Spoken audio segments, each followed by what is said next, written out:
هوای سرورو پیشوا، سروری عالی نژاد دادی خدا، بکنیم با هم بلند دستی دعا. دشمنان باشد دایم زیر پا، دشمنان باشد دایم زیر پا.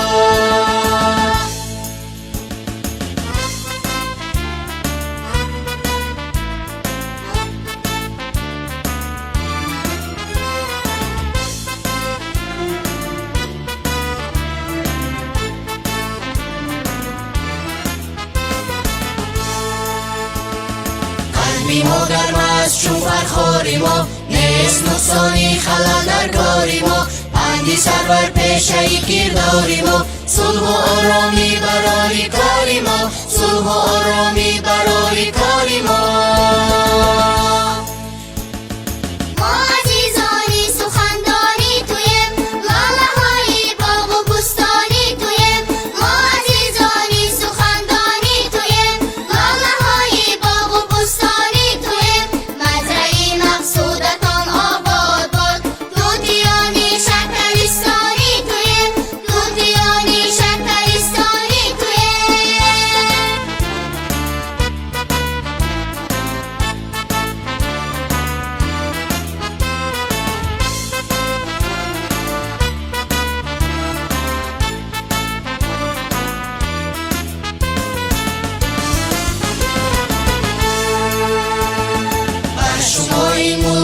و پیشکش قلب پاک و مهری دل ها پیشکش، هر کجا مانی قدم گل میکنند. بر شما فرخاری زیبا پیشکش، بر شما فرخاری زیبا پیشکش.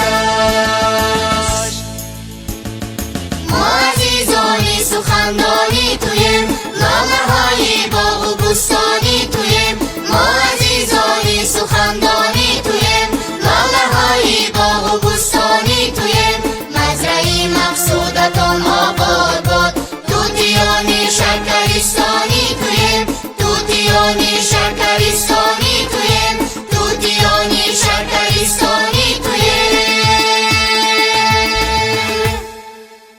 سوگند به نام پاک خدا، شما عطای خداوندی بر سر ملت تاجیک هستید و ما به این سوگند صادقیم.